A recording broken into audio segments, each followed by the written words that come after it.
जय हिंद बच्चों, इलेक्ट्रोस्टैटिक्स की इस नए सीरीज में आज हम एक नया वीडियो लेकर आए हैं जिसमें हम बात करेंगे वैद्युत द्विध्रुव के कारण वैद्युत विभव। इसके पहले वाले वीडियो में हम विभवांतर के बारे में पढ़ चुके हैं, बिंदु आवेश के कारण किसी बिंदु पर विभव क्या होता है इसके बारे में पढ़ चुके हैं और विभव के बारे में पढ़ चुके हैं। इस वीडियो में हमें वैद्युत द्विध्रुव के कारण वैद्युत विभव की गणना करनी है। अच्छा, वैद्युत विभव क्या होता है? वैद्युत विभव होता है कि अनंत से धन परीक्षण आवेश को किसी बिंदु तक लाने में जो कार्य किया जाता है वही इस बिंदु का क्या कहलाता है? विभव। तो अब हम वैद्युत द्विध्रुव के कारण विभव की गणना करेंगे। तो पहले ये देख लेते हैं कि वैद्युत द्विध्रुव क्या होता है। वैद्युत द्विध्रुव ऐसा निकाय जिसमें दो आवेश परिमाण में बराबर हों और प्रकृति में विपरीत हों और उनके बीच की दूरी अति सूक्ष्म हो, उसे क्या कहते हैं? वैद्युत द्विध्रुव। ऐसा निकाय जिसमें दो आवेश परिमाण में बराबर हों, प्रकृति में विपरीत हों, मतलब एक प्लस आवेश से दूसरा माइनस है और इनके बीच की दूरी अति सूक्ष्म हो, इसे क्या कहते हैं? वैद्युत द्विध्रुव।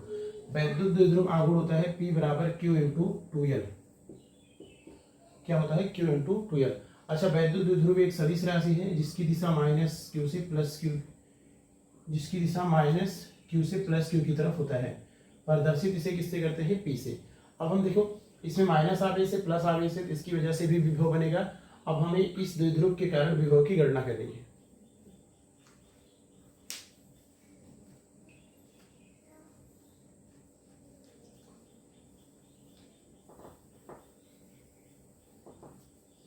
तो हेडिंग है विद्युत द्विध्रुव के कारण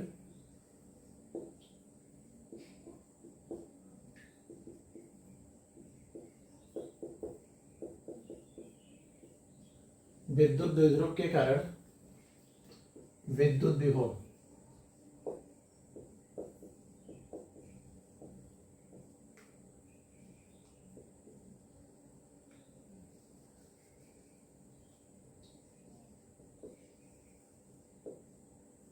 विद्युत द्विध्रुव के कारण विद्युत विभव। अच्छा, विद्युत द्विध्रुव के कारण वैद्युत विभव दो स्थितियों में हमें ज्ञात करना है, एक अक्षीय स्थिति में, एक निरक्षीय स्थिति में।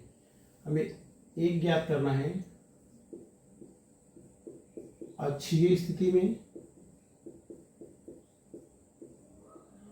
और दूसरा हमें ज्ञात करना है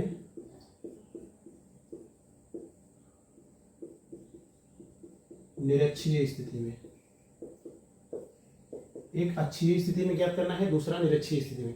अच्छा, ये अक्षीय और निरक्षीय स्थिति क्या होता है? ये एक डाइपोल है,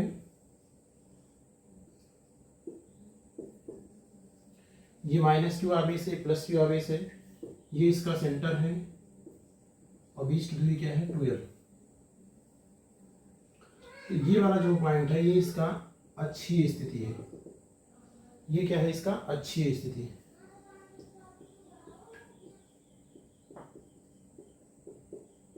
ये इसका अक्षीय स्थिति है और यदि इसके परपेंडिकुलर एक लाइन खींचा जाए तो यह इसका निरक्षीय स्थिति है।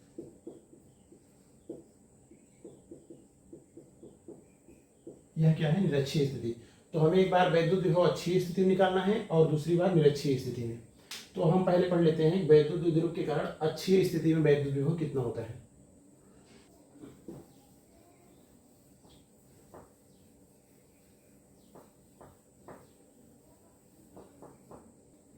तो विद्युत द्विध्रुव के कारण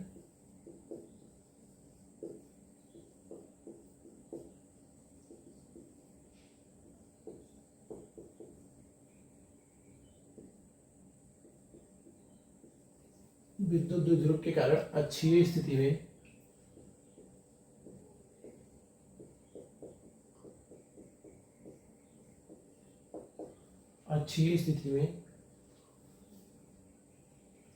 विद्युत विभव।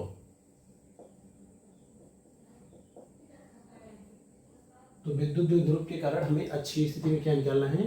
विद्युत विभव।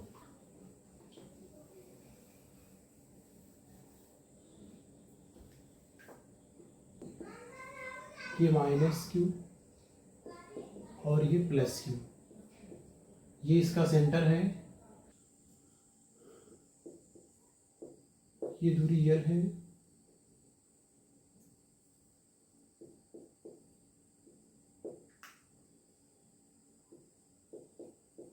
और ये भी दूरी कितना है? L।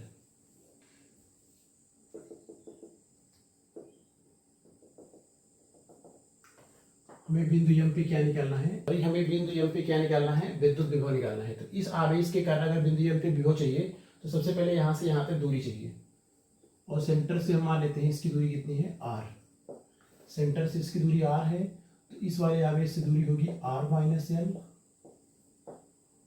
और इस वाले आवेश से दूरी होगी आर प्लस एल। इस वाले आवेश से क्या दूरी होगी, आर प्लस एल। तो पहले हम प्लस आवेश के कारण यहाँ पे विभव निकाल लेते हैं, फिर माइनस आवेश के कारण, और दोनों जोड़ के हम बिंदु एम पे कुल विभव का मान निकाल लेंगे। तो प्लस क्यू आवेश के कारण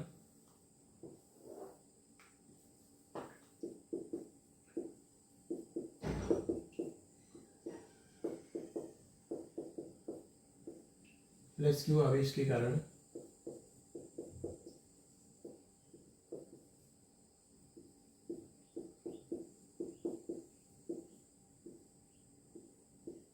बिंदु एम पर विभव V प्लस क्यू बराबर के क्यू बटे दूरी कितना है, आर माइनस एल। इसी प्रकार क्योंकि बिंदु आवेश के कारण विभव होता है के क्यू बाई आर, तो के क्यू और दूरी कितना है, आर माइनस एल। तो दूरी क्या है, आर माइनस एल बटे आर माइनस एल। इसी प्रकार माइनस क्यू आवेश के कारण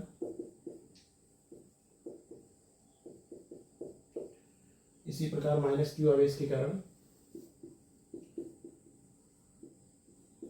बिंदु एम पर विभव V माइनस क्यू बराबर माइनस के क्यू बटे आर प्लस एल। तो यदि हमें बिंदु एम पे कुल विभव चाहिए तो हम इसे इन दोनों को जोड़ लेंगे, क्योंकि विभव क्या है, अदिश राशि। तो बिंदु एम पर कुल विभव, बिंदु एम पर कुल विभव V बराबर V प्लस क्यू और V माइनस क्यू।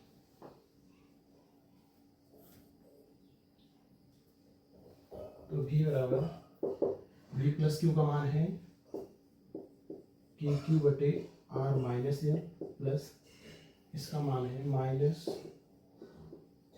के क्यू बटे आर प्लस एल। तो V बराबर के क्यू बटे R minus L, plus minus minus हो जाएगा, के क्यू बटे आर प्लस एल।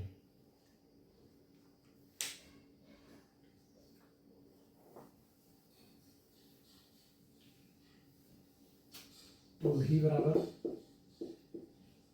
यहाँ से यदि हम के क्यू कॉमन लेंगे तो 1 बटा आर माइनस एल माइनस 1 बटा आर प्लस एल।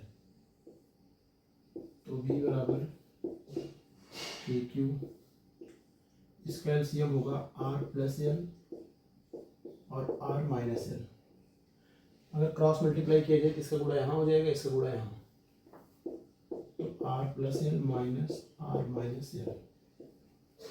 तो V बराबर के क्यू, एक ब्रैकेट में a प्लस बी, एक ब्रैकेट में a माइनस बी। इसका सूत्र होता है a square minus b square, तो R square minus L square.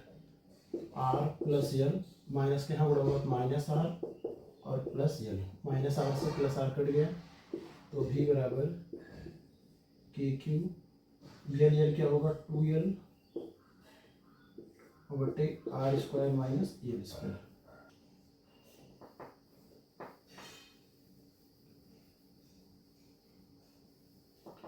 R square minus L square. अच्छा, Q इंटू 2l P के बराबर होता है, तो V बराबर के पी बटे R square minus L square. चूंकि Q इंटू 2l किसके बराबर होता है, P के। क्योंकि Q इंटू 2l किसके बराबर होता है, P के। अच्छा, एक चीज इसमें ये भी ध्यान रखना है कि ये जो R डिस्टेंस है काफी बड़ा है और L काफी छोटा है। तो R काफी बड़ा है और L क्या है, छोटा। तो R की अपेक्षा L को हम क्या मानेंगे, L को नगण्य मानेंगे। तो V बराबर के पी बटे आर स्क्वायर। तो वैद्युत द्विध्रुव के कारण अच्छी स्थिति में विभव क्या होगा, के पी बटे आर स्क्वायर। इसे हम ऐसे भी लिख सकते हैं, 1/4 pi epsilon nought Q by R square, क्योंकि के का मान होता है 1/4 पाई एप्सिलॉन नॉट, जिसका मान होता है 9/10⁹ तो अच्छी स्थिति में विभव का मान आया KP/r²। अच्छा, इसके पहले वाले वीडियो में हम वैद्युत क्षेत्र की तीव्रता निकाले थे अच्छी स्थिति में, जिसका मान आया था 2kP/r³। यहाँ क्या आया है KP/r²। तो ये अदिश राशि है, इसमें डायरेक्शन नहीं देखा जाएगा, बस आवेश को प्लस और माइनस के साथ रख के कैलकुलेशन कर लेना है बस। तो वैद्युत द्विध्रुव के कारण अच्छी स्थिति में वैद्युत विभव का मान कितना होगा KP/r²। अब हम वैद्युत द्विध्रुव के कारण निरक्षीय स्थिति में वैद्युत विभव की गणना करेंगे।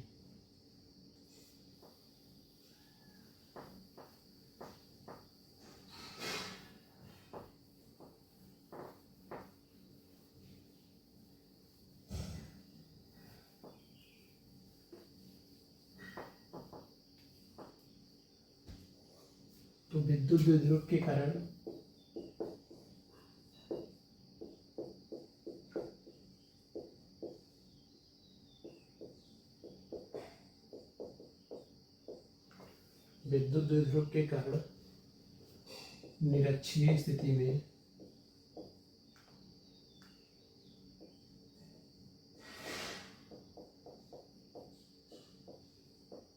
निरक्षीय स्थिति में विद्युत विभव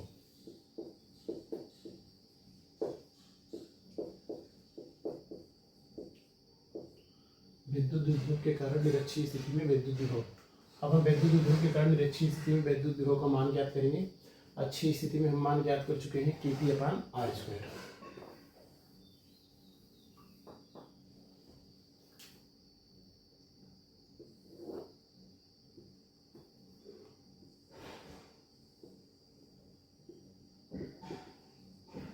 ये -q + q, ये सेंटर वो है, यहाँ से यहाँ तक डिस्टेंस L, यहाँ से यहाँ तक डिस्टेंस L, ये इसका निरक्षीय स्थिति है।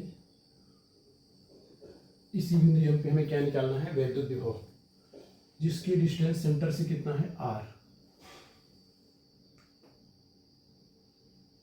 इसका डिस्टेंस सेंटर से कितना है R। तो इस आवेश के कारण हमें यहाँ पे विभव निकालना है और इस आवेश के कारण यहाँ पे विभव निकालना है। तो पहले यहाँ से दूरी चाहिए, ये R है, ये L है, ये होगा √r² + L², √r² + L², Pythagoras प्रमेय से। इसी प्रकार इस वाले आवेश से यहाँ पे दूरी निकाला जाएगा, तो ये भी होगा √r² + L²। तो इस आवेश के कारण हमको यहाँ पे विभव निकालना है और इस आवेश के कारण हमें यहाँ पे विभव निकालना है। तो पहले हम -q आवेश के कारण निकाल लेते हैं, फिर +q आवेश के कारण, और दोनों को जोड़ लेंगे। बिंदु M पे क्या आ जाएगा कुल विभव। तो -q आवेश के कारण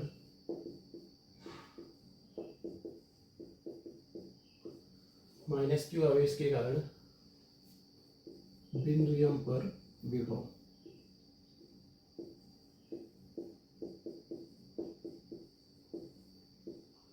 -q आवेश कारण बिंदु M पर विभव V - q बराबर -kq/√r² + L²। इसी प्रकार +q आवेश के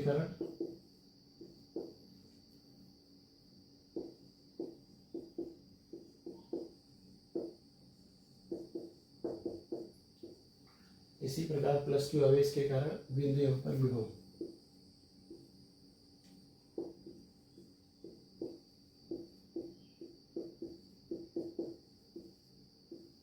V + q बराबर +kq/√r² + L²। तो बिंदु M पे अगर हमें विभव निकालना है, दोनों आवेशों के कारण विभव को क्या करना है जोड़ना है। तो बिंदु M पर कुल विभव,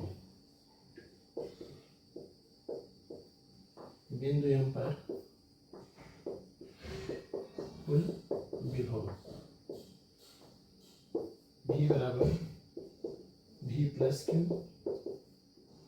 V - q।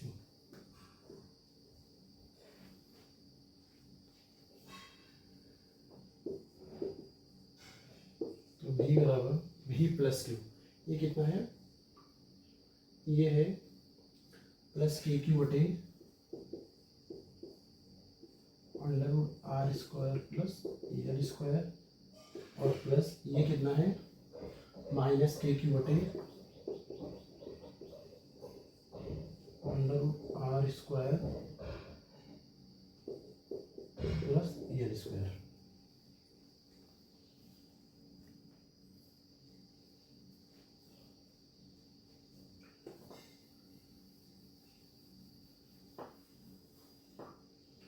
तो v इक्वल टू जितना ये प्लस है उतना ये माइनस है, प्लस माइनस गुणा हुआ माइनस आ जाएगा, तो प्लस के क्यू बटे under root R square plus L square बी बराबर प्लस के क्यू बटे under root R square plus L square minus K Q बटे under root R square plus L square. तो निरक्षीय स्थिति में विभव का मान क्या होगा? शून्य। निरक्षीय स्थिति में विभव मान क्या हो गया? शून्य। तो इस आवेश के कारण विभव प्लस के क्यू बटे under root R square plus L square, इस आवेश के कारण यहाँ पे विभव माइनस के क्यू बटे under root R square plus L square, दोनों को जोड़ लेंगे तो नेट विभव क्या आएगा? 0। तो निरक्षीय स्थिति पर विभव का मान क्या होता है? शून्य होता है।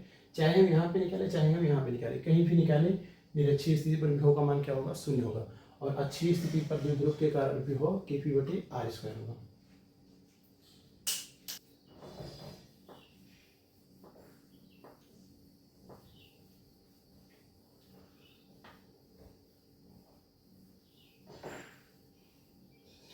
तो वैद्युत द्विध्रुव के कारण निरक्षीय स्थिति पर विभव का मान शून्य होगा, और जबकि अक्षीय स्थिति पर विभव का मान क्या होगा? के पी अपान आर स्क्वायर।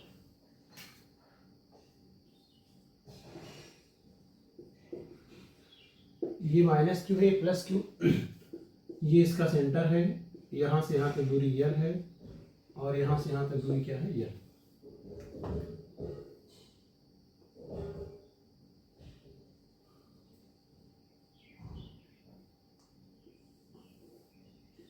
अच्छा, इसके अकॉर्डिंग एक पृष्ठ हम बनाएं इसके लंबवत ऐसे पृष्ठ बनाएं तो इसके प्रत्येक बिंदु पर विभव का मान क्या होगा? समान होगा। इसके प्रत्येक बिंदु पर विभव का मान समान होगा, और ऐसा पृष्ठ जिसके प्रत्येक बिंदु पर विभव का मान समान होता है उसे क्या कहते हैं? उसे समविभव पृष्ठ कहते हैं। उसे क्या कहते हैं? उसे समविभव पृष्ठ कहते हैं। जिसके प्रत्येक बिंदु पर विभव का मान समान होता है उसे क्या कहते हैं? समविभव पृष्ठ कहते हैं। अच्छा, ये नहीं बताना है कि विभव का मान शून्य होता है। विभव का मान प्रत्येक पृष्ठ पर क्या होता है? पृष्ठ के प्रत्येक बिंदु पर विभव का मान क्या होता है? समान होता है। तो इस पृष्ठ को क्या कहते हैं? समविभव पृष्ठ। तो इस वीडियो में इतना ही, और इसके अगले टॉपिक की बात हम नेक्स्ट वीडियो में करेंगे। तब तक के लिए आप लोग पढ़ाई करते रहिए। All the very best.